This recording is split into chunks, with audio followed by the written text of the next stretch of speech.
The last thing I felt was cold. Not the kind of cold that comes from winter or from standing too long in the shadow of a great building. No, this was the cold that lives inside a person. The kind you collect, quietly, over years of being treated like furniture, like a useful thing, present but unseen. I remember the exact color of the sky the moment I died. It was that particular shade of gray that comes just before dawn, not dark enough to be night, not brave enough to be morning. Undecided, hovering. Like me. Like everything I had ever been in that world. I was 23 years old, shadow rank, assigned to the household of Lord Alaric Voss since I was 14. 9 years of folding his correspondence, of standing 3 steps behind him at council gatherings, of memorizing the exact way he took his morning tea, no sweetener, a single drop of something bitter, served at precisely 68 degrees, because anything hotter and he'd set it aside without drinking it, and then it would be my fault somehow, wouldn't it? It would be my failure, my inadequacy made visible in a cup of cooling tea. 9 years. And in 9 years, I don't believe Lord Alaric Voss ever once said my name. Not once. I was the shadow. That was the formal address for those of us in servant rank, a linguistic elegance, the highborn called it, to give our function a title rather than burden themselves with the intimacy of our actual names. We were shadows. We existed to attend, to absorb, to follow, to cast no shape of our own. And yet, God's help me, I loved him. I know how that sounds, I do. I've had time to examine it from every angle, and I understand that what I felt was shaped by proximity, by the particular vulnerability of being young and powerless in the orbit of someone who seemed utterly untouchable. I understand the psychology of it now. But understanding a thing and being free of it are 2 entirely different rooms, and in that old world, I never found the door out. He was cold. Lord Alaric was cold in the way that certain beautiful things are cold. Marble and still water, and the first light of winter through a window you're not allowed to open. There was a precision to him, a composure that never slipped. I had watched him receive news of political betrayal and personal loss with the same exact expression, a slight tightening around the eyes, a breath taken a half-second longer than usual, and then nothing. The mask restored, perfect, impenetrable. I used to lie awake at night and wonder what it would take to make him break, what it would feel like to see something real move across that face. I found out at the end. The assassination attempt came on a Tuesday. I remember because it was the day the first cold rain of autumn arrived, and I had spent the morning sourcing a specific variety of tea that Lord Alaric had mentioned once in passing that he had enjoyed as a child. I had walked 3 districts to find it. I had it wrapped in paper in my coat pocket when the man with the blade came out of the corridor shadow. There was no time for thought, that is the honest truth. There was no heroic calculation, no noble decision arrived at through moral clarity. My body simply moved. 9 years of training to place myself between Lord Alaric and any potential harm, and my body had learned the lesson better than my conscious mind ever could. The blade was meant for his heart. It found mine instead. I remember the weight of it.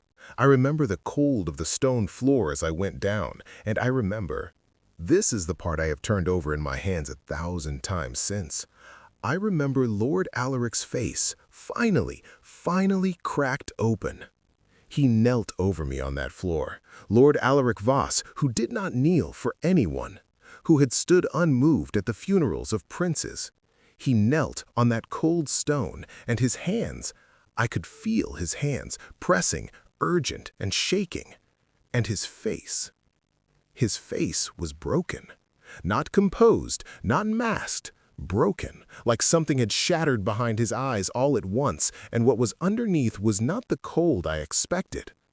It was fear, raw and formless and human. He looked at me the way I had always, in the private shame of my own heart, wanted him to look at me. And I remember thinking, in the gray, fading edges of my consciousness, how unbearably, bitterly funny. He finally sees me, and I'm dying. I felt his voice more than heard it. Sound was going strange by then, pulling away like a tide, and I think he said my name. I think, for the first and last time in 9 years, he said my actual name. But I couldn't be sure. I couldn't hold on long enough to be sure. And then there was darkness. And then there was light. Not the darkness I expected, not the quiet nothing of an ending. Light. Warm, golden, filtering through curtains I didn't recognize, in a room that was enormous. The ceiling was carved stone and pale oak beams, and there were flowers on a side table, fresh flowers, the expensive kind, and the sheets beneath me were... Gods, the sheets! I had slept on a service pallet for 9 years, and these sheets felt like lying in a cloud that had been raised on a diet of cashmere and good intentions.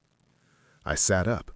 My first thought was that I had made some error, that I had wandered in death into someone else's afterlife, that there had been an administrative mistake in whatever system sorted souls and I had been filed in the wrong place. My second thought came when I caught my reflection in the mirror across the room.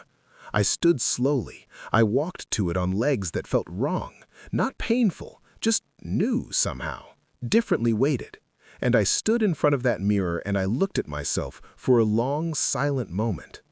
Same face, same eyes, that particular shade of deep brown that I had never thought remarkable, but that seemed somehow, in this light, in this room, to hold something I didn't recognize.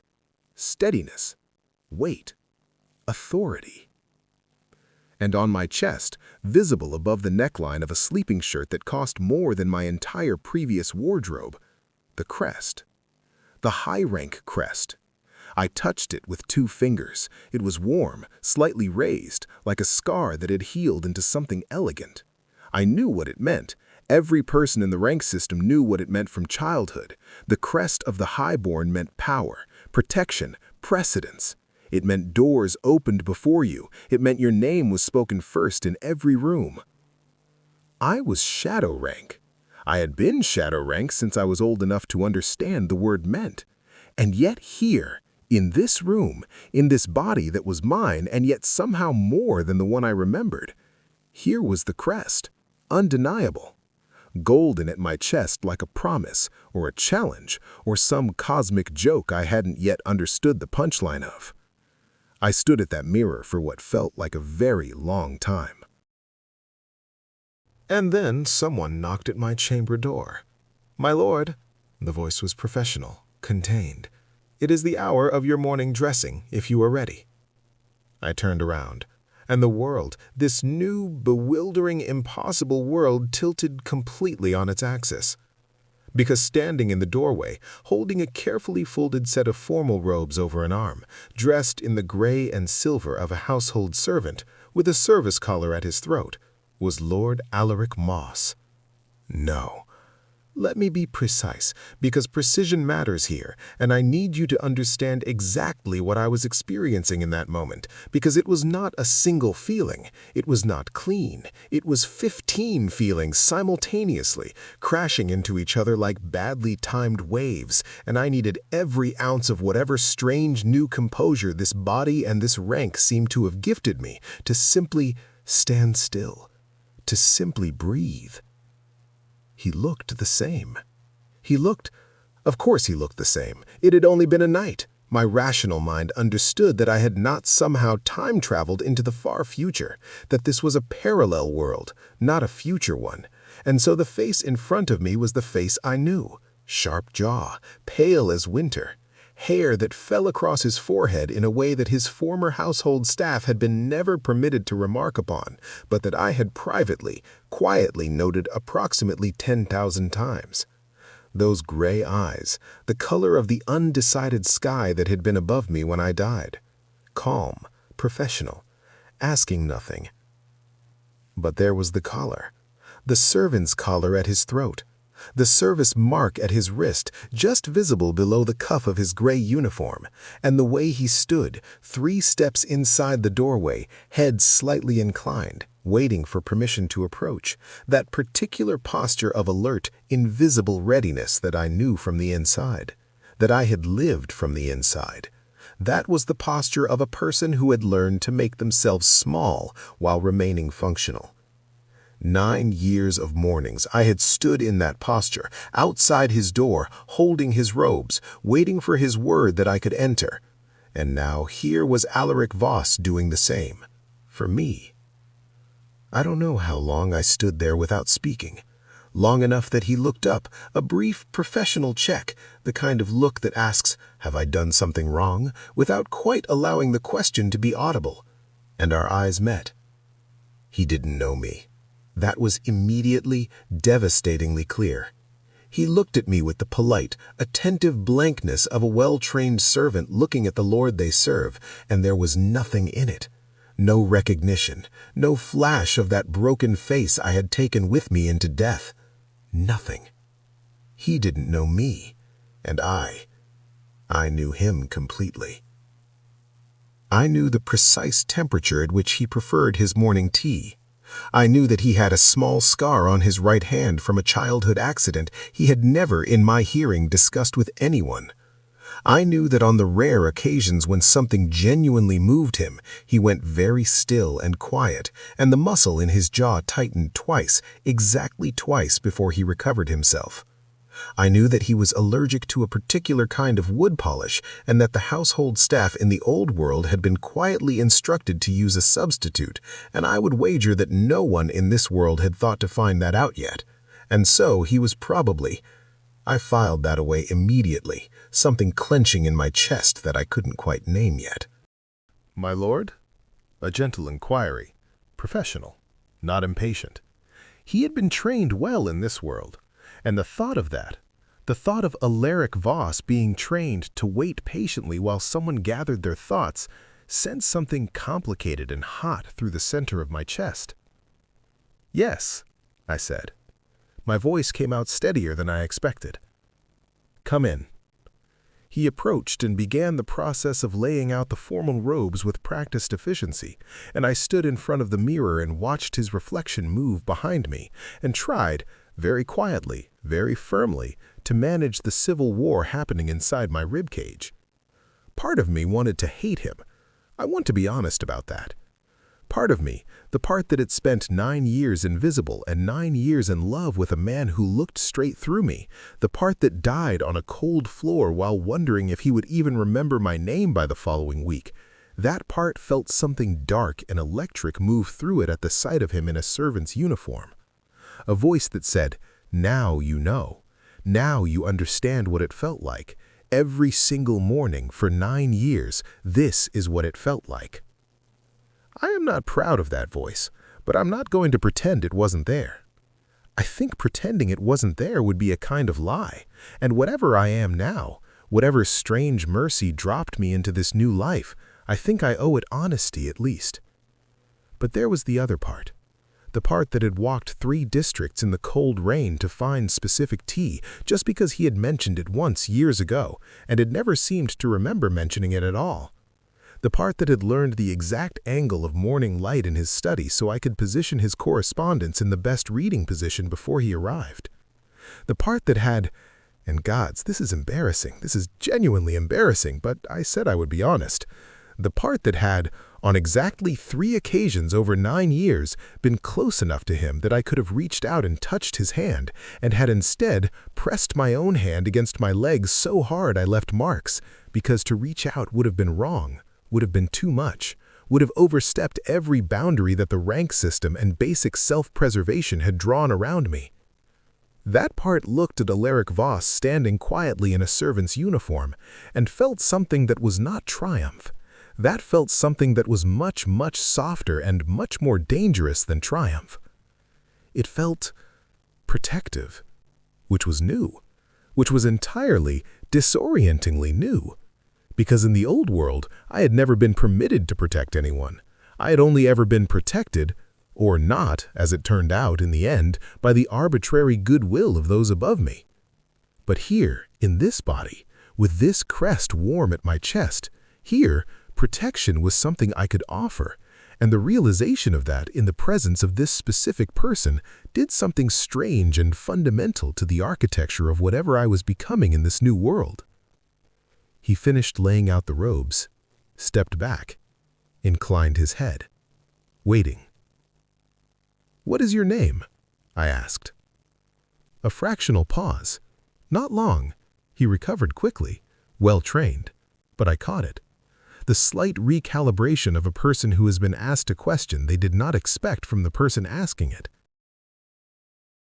Alaric, my lord, of the Voss service line. Voss service line. In this world, the family that had once ruled a third of the high councils was a service line. The names that had made lesser men step back in hallways were now a designation of staff origin. I let none of that move across my face. Alaric, I said, the way you say a word you have been holding in your mouth for a long time without speaking it, carefully, with full awareness of its weight. You may begin. And as he helped me dress, with the same quiet efficiency he had once expected from me, I watched his face in the mirror and I thought, this is the most awake I have ever been in either of my lives. The morning council session was my first real test of this new world's rules. I had spent the hours between dressing and the session in a quiet, focused state of absorption, reading the documents left on my desk, which my steward, which still sounds extraordinary, had prepared, establishing who I was in this world, what my holdings were, what my council position entailed. Kieran of House Adon, high rank, third tier of the inner council, significant political capital, known, apparently, for a certain strategic precision in council debate that had earned me both allies and enemies in roughly equal measure. I found I had instincts for it, muscle memory of a different kind. This body had lived this life for 23 years, and some of that lived knowledge sat just below my conscious reach, available when I needed it, like knowing how to walk or how to breathe. I didn't have to learn to be high rank. I simply inhabited it, carefully, like wearing someone else's coat that happened to fit perfectly. What I was less prepared for was watching Alaric be treated like furniture. He attended me at the session, which I gathered was standard practice. High-rank lords brought their primary household servant to council as a combination of status display and practical attendance.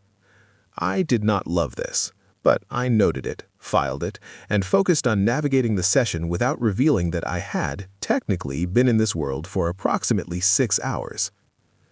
Lord Kassan noticed Alaric first. Kassan was the kind of man who existed in every iteration of every power structure in every world, large in his own estimation, smaller in actuality, compensating constantly. He had the hearty, carrying voice of someone who wanted their cruelty witnessed, because witnessed cruelty to them was a performance of status.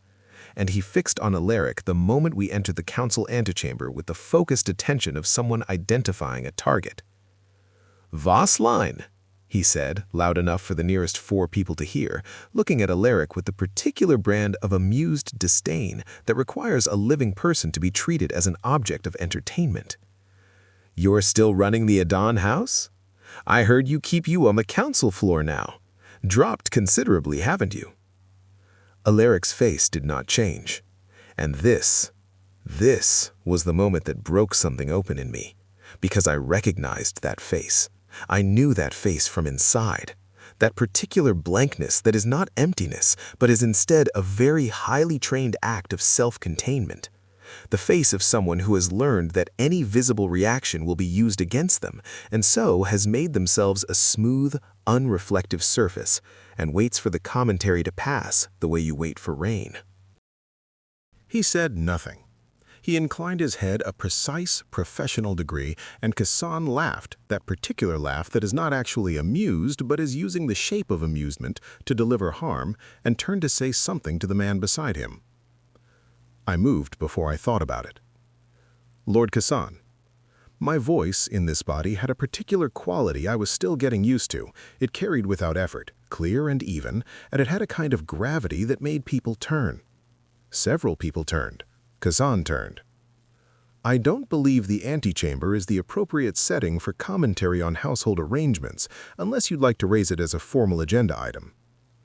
The question was delivered pleasantly. That was important, pleasantly, with the particular surface smoothness of someone who is not angry but is also not going to be moved, and whose formal title gives them the standing to make the offer of formal agenda items sound less like an invitation and more like a very precise warning. Kazan blinked, recalibrated, smiled the smile of someone who has just been checked and is deciding whether to push back or absorb it. He absorbed it, because I was high rank, third tier, and he was second tier, and the math was simple.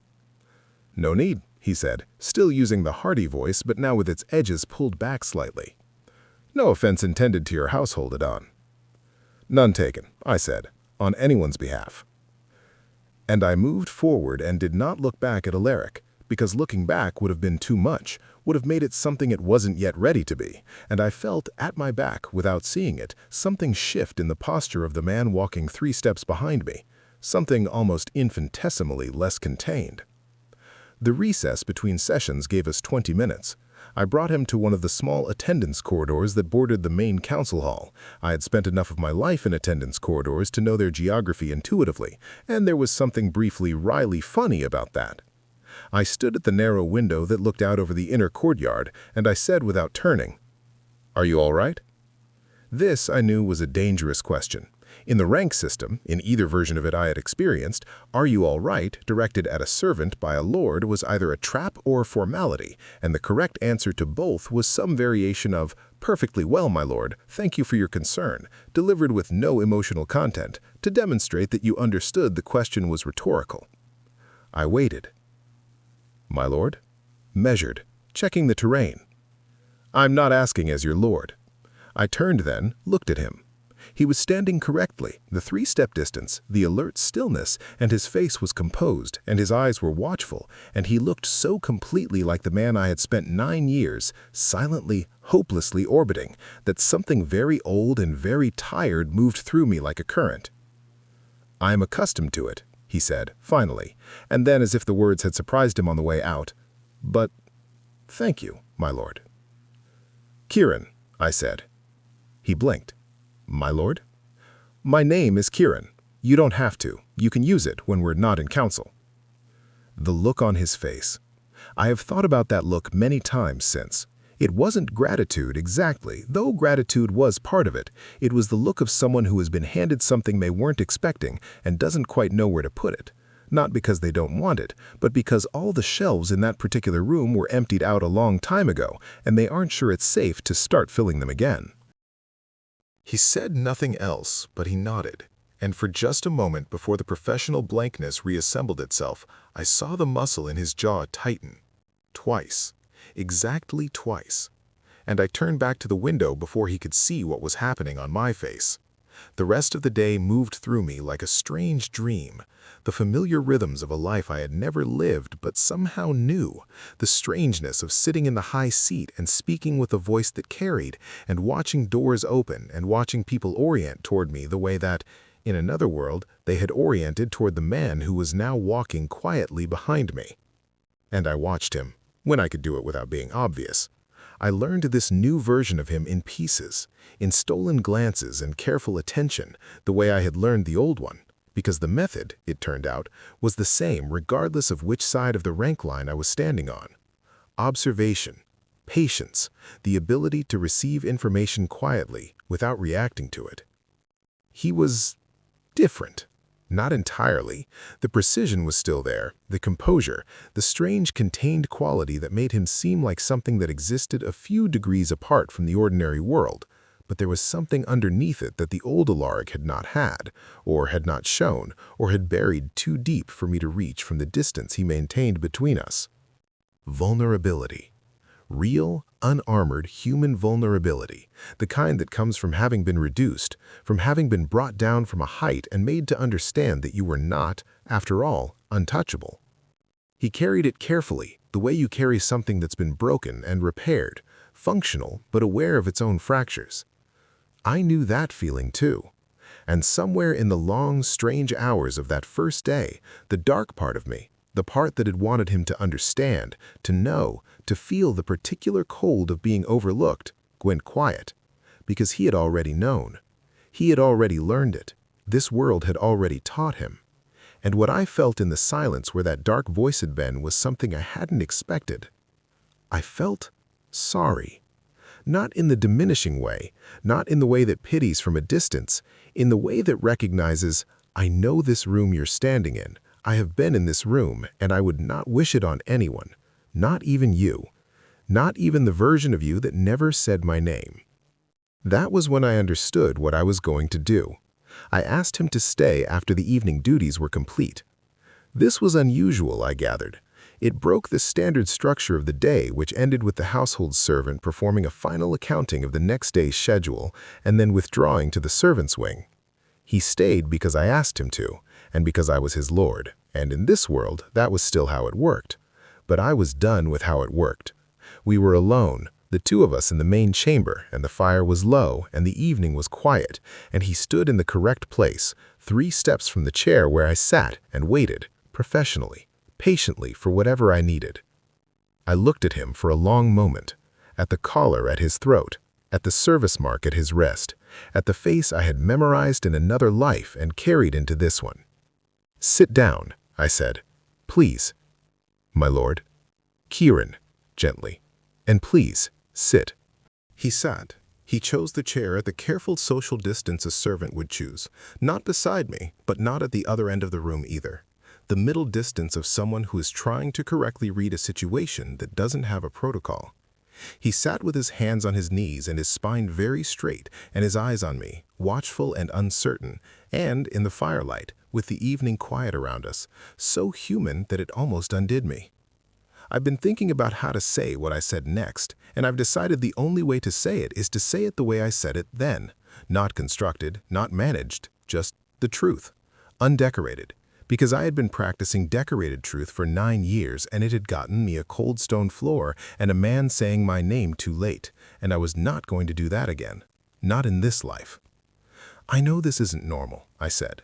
"What I'm about to say and what I'm about to do is not normal within the current conventions of the rank system, and I understand if it's confusing, or if it's unwelcome, or if you'd prefer I simply didn't, but I need to say it anyway." He was very still, listening.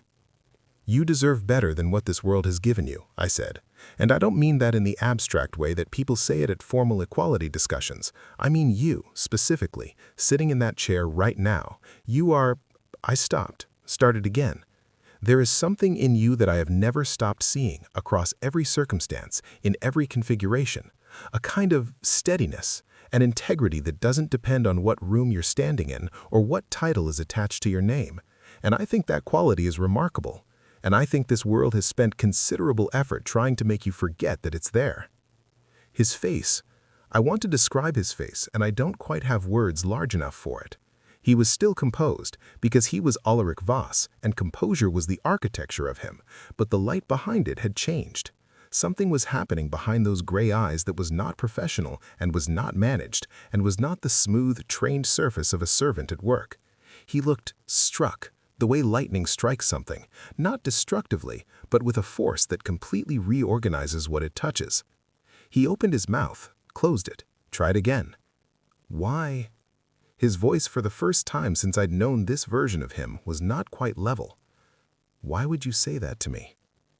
"Because it's true," I said, "and because I think you needed to hear it, and because—" And here I stood up, and I crossed to him, and I sat not 3 steps away, but in the chair beside his, close enough that I could see the exact particular gray of his eyes in the firelight, close enough that when he breathed, the air between us shifted, and I watched him not pull back, not recalibrate the distance, watched him sit very still in the way that meant he was paying complete attention.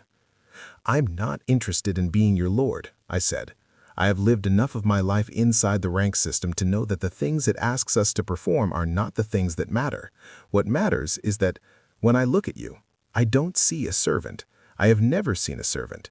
I see someone I would very much like to know, as an equal, if that's something you would want. He stopped, looked at his own hands, then back up at me. "Kieran." And the way he said it, my name, just my name, not with the trained professional courtesy of a servant using a granted permission, but with something real in it, something uncertain and careful and reaching. I felt it move through me like warmth moving through a room that has been cold for a very long time. I reached out and took his hand. Not the way I had pressed my own hand against my leg in another life, leaving marks, stopping myself. I reached out and I took his hand, and I held it in both of mine, this hand that I knew, that I had seen sign documents and hold a blade and press against the floor of a corridor while I was dying, and I held it like it was something worth holding. He let me. He looked down at our hands, then up at my face, and the mask, the extraordinary, exhausting, lifelong mask, shifted just slightly, just enough. The jaw did not tighten, the eyes did not go smooth. Something arrived in his face that I do not have a single perfect word for, so I'll use several: relief and wonder, and the particular kind of vulnerability that comes when a person has been very lonely for a very long time and is only just now allowing themselves to realize how much. I reached into my coat pocket with my free hand and withdrew the small tool that the steward had given me that morning with the list of household administrative privileges, a High Lord's official seal, among other things.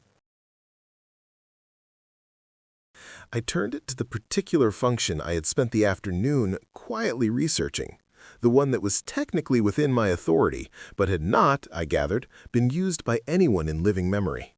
Voluntary rank release. The formal dissolution of a service bond originated by the ranking party. I pressed it to the service mark at his wrist. It faded. The mark, that designation, that claiming, it faded from his wrist like ink washed clean, and I watched it go and felt something that I can only describe as the sensation of a door opening in a room I had assumed was a wall. "You don't belong to this house," I said. "You don't belong to any rank or line or system. You are," I held his unmarked wrist, "you are just Alaric, if you want to be." Then, when he finally spoke, his voice was low and unsteady and more real than anything I had heard from him in either of my lives. "I don't know," he said, "what to do with this." "That's all right," I said. "Neither do I." And then, because something in me that had been heavy for 23 years had at last put itself down, "We can figure it out." He looked at me. I looked at him. The fire was warm and the evening was quiet, and the rank system was, for this moment in this room, entirely irrelevant, a structure built by frightened people to organize a world that had not needed that particular kind of organization, and that would, I had decided, occupy no more real estate in my heart or my choices going forward. I had been shadow rank. I had been invisible and used and overlooked. I had loved someone from a distance, so practiced and so careful that the love itself had become a kind of silence, a held breath, a pressing of my hand against my leg. I had died on a cold stone floor without knowing if my name would be remembered. And I had woken up here, in this life, with this crest, with this extraordinary, bewildering second chance. And Alaric Voss was sitting beside me, not above me, not behind me, beside me, his warm, unmarked wrist in my hands, looking at me like I was something he didn't have a word for yet, but that he was beginning, cautiously, with all the careful attentiveness of someone who has learned the hard way that hope requires tending, he was beginning to want. I am not a god. I am not a savior. I am a man who has been given a strange gift, the memory of what it costs to be unseen, and the power now to make sure that the person sitting beside me never has to know that cost again. That is not a small thing. That is, in fact, the largest thing I have ever held in my hands.